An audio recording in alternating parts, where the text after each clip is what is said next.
Assalamu alaikum darabi assistance humanitaire d'urgence kono ngerugiya touré wondi do de représentante modo gon Conakry de wondi on ene bobo no sotordo mi an image do de on anditi ko nudira de balde fi mudum T6 ka hôpital régional ga Anta Nord arden tindudange makko himo jibinno bobo bido musibe en julbe e do bawgal Allah subhanahu wa ta'ala ko muyata ko e goto yiltike heddido yalla wurmo da barke makko arden tindudange marama sire do nganditi ko yayfa e makko arno acci mako hôpital nyande o akusuno ndey depuis ne nyande haka fondre do debbo yiltitaaki gaade enen assistance humanitaire d'urgence bay ko wowde wadde ko fo golleji men din ko andirade fi mudum donc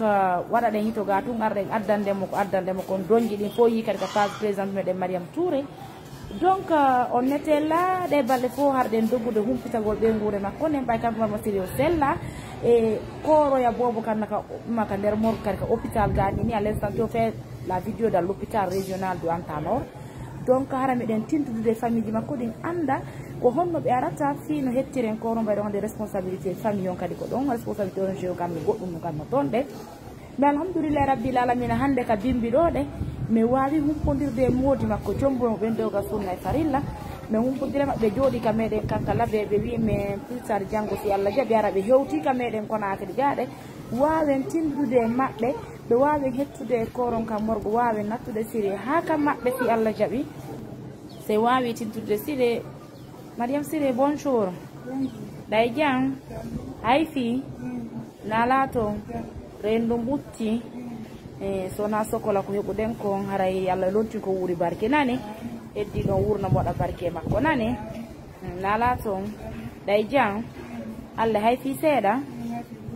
Awa, bettude Yalla. Menen assistance humanitaire d'urgence awalde tike me anki ba hetti plus je made. A hettoy kan bo ma wonno don ga yayfa ma kadi foy mun kada foy don ga hôpital ni gaade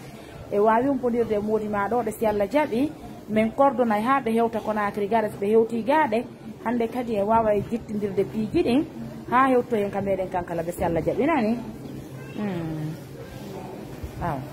aray ko dum adduno me wowlangol maga nani Allah wurno bobo da barke makko an kadi okkorama cellal na faygal nani. C'est vrai que ces jours il était très faible mais hande alhamdulillah o hetti cellal makko kanko tigi nene bobon